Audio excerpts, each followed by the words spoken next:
Notre aventure débute sur la rue Ritchie, un secteur résidentiel typique de l'ouest d'Ottawa, à quelques pas du quartier Britannia.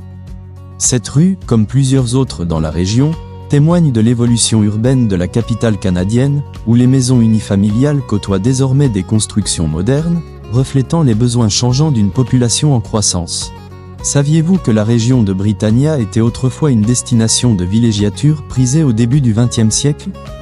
Entre les années 1900 et 1950, avant que l'étalement urbain ne transforme le paysage, Britannia était un havre de loisirs.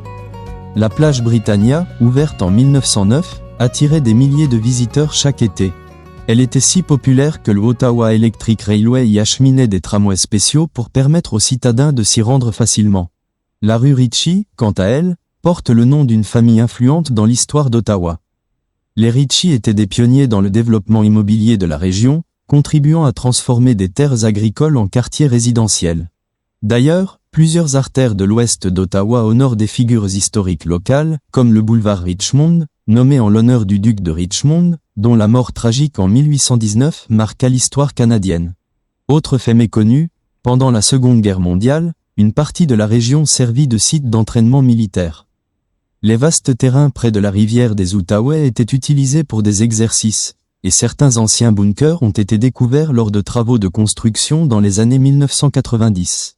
Aujourd'hui, Britannia et ses environs sont un mélange de nostalgie et de modernité.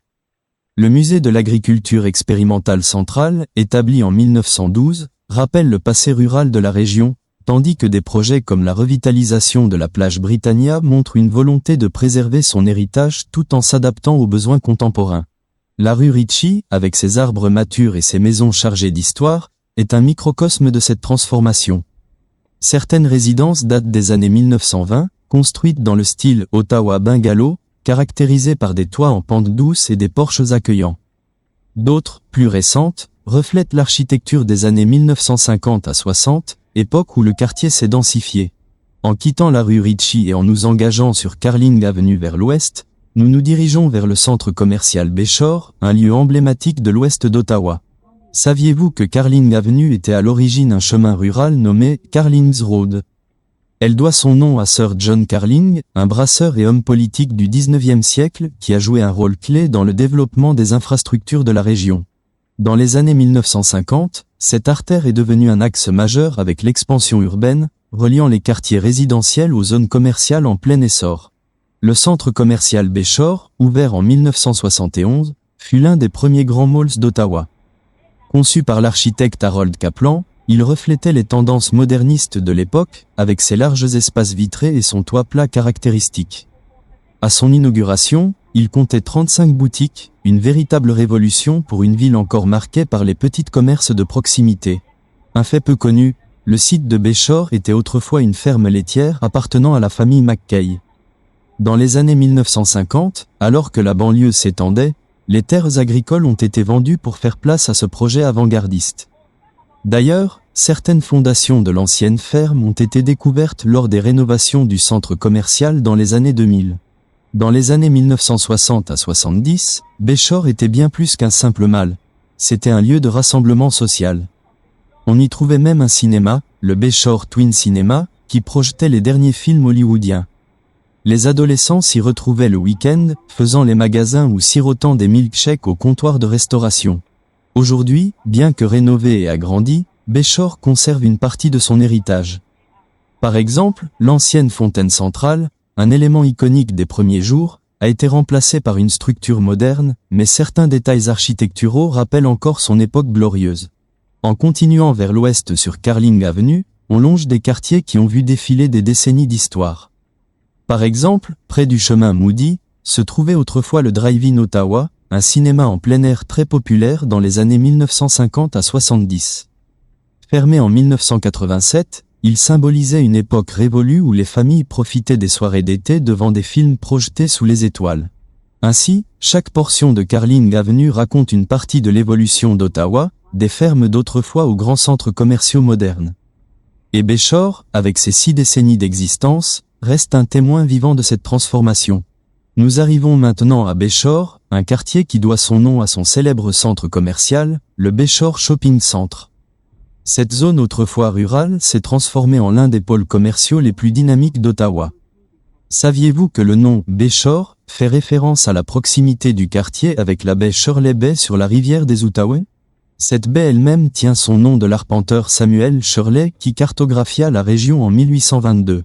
Le Bayshore Shopping Centre, inauguré en 1973, est devenu l'un des plus grands et des plus fréquentés de la ville. Cependant, son histoire remonte plus loin. Le terrain fut acquis en 1958 par la société Campo Corporation, fondée par le célèbre promoteur immobilier ottavien Robert Campo. Le centre original, ouvert en 1961, était bien plus modeste avec seulement 35 boutiques et un grand magasin Eaton's comme point d'ancrage. L'expansion majeure de 1973 a fait passer le centre de 25,000 à 100,000 m², répondant à l'explosion démographique de l'ouest d'Ottawa. Un fait architectural intéressant, le centre a été conçu par l'architecte Harold Kaplan dans un style moderniste typique des années 1960, avec d'immenses baies vitrées et un toit plat caractéristique. Certains éléments originaux, comme les fontaines intérieures, ont marqué toute une génération d'habitants. Avec plus de 200 magasins et services aujourd'hui, Bayshore attire des milliers de visiteurs chaque jour. Mais son importance va au-delà du commerce. Dans les années 1980, c'était le premier centre commercial au Canada à installer un système de géothermie pour son chauffage, une innovation écologique avant-gardiste. L'impact économique est considérable. Bayshore génère environ 500 emplois directs et contribue pour plus de 50 millions de dollars annuellement à l'économie locale.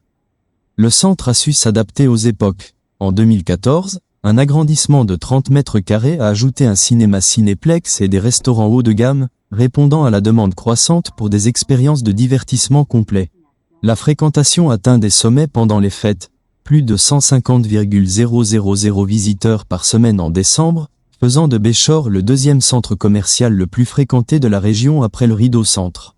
Un détail insolite, pendant la construction en 1960, les ouvriers ont découvert des artefacts autochtones datant de plus de 1000 ans, rappelant que ce lieu fut un territoire de passage important bien avant l'arrivée des Européens. Aujourd'hui, Bayshore continue d'évoluer avec son temps tout en conservant son rôle de cœur commercial pour l'ouest d'Ottawa. Le projet de réaménagement du secteur prévoit d'ailleurs des espaces résidentiels et de bureaux, transformant peu à peu ce qui était autrefois un simple centre commercial en un véritable quartier mixte et vivant. Mais Bayshore n'est pas qu'un simple centre commercial. C'est aussi un point de rassemblement communautaire depuis ses débuts. Dès son ouverture en 1961, il est devenu le « living room » de l'ouest d'Ottawa, un concept révolutionnaire pour l'époque. Saviez-vous que le centre accueillait autrefois des défilés de mode hebdomadaires et des concours de talents locaux?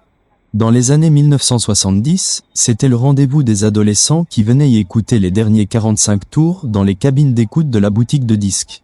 Au fil des années, il a accueilli des événements culturels marquants, comme le Festival des Cultures en 1989 qui réunissait plus de 50 communautés ethniques de la région.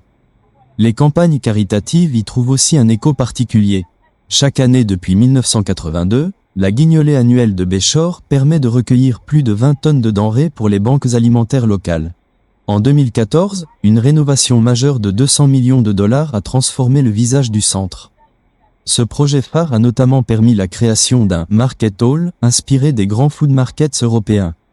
Un détail architectural notable, les nouvelles verrières s'inspirent des courbes de la rivière des Outaouais toutes proches, créant un jeu de lumière naturelle unique. Cette transformation a attiré des enseignes internationales comme H&M et Sephora, mais a aussi conservé des commerces historiques comme la bijouterie Burks, présente depuis l'ouverture. L'impact social de Bayshore est particulièrement visible dans son programme « Community Corner », un espace dédié aux organismes locaux depuis 2008. Chaque mois, ce sont plus de 50 associations qui y présentent leurs activités, touchant environ 10 000 visiteurs. Le centre sert aussi de terrain d'apprentissage pour les étudiants en commerce du collège Algonquin, qui y effectuent des stages pratiques. Avec la station de transit Bayshore, véritable hub de transport depuis 1983, le centre est accessible à tous. Cette station, utilisée par plus de 15 000 voyageurs quotidiens, illustre parfaitement le concept de « Transit Oriented Development ». Le projet de réaménagement prévoit d'ailleurs 2000 unités résidentielles autour du centre, créant un véritable quartier urbain. Ce parcours de la rue Ritchie à Bayshore reflète l'évolution sociologique d'Ottawa. Des quartiers résidentiels des années 1920 aux espaces commerciaux modernes, en passant par les anciens lieux de villégiature. Saviez-vous que le trajet que nous venons de suivre correspond approximativement à l'ancien tracé du tramway électrique des années 1920 ? Une boucle historique qui se referme avec le futur train léger dont Béchor sera un arrêt clé. Merci d'avoir voyagé avec Ottawa-Spy.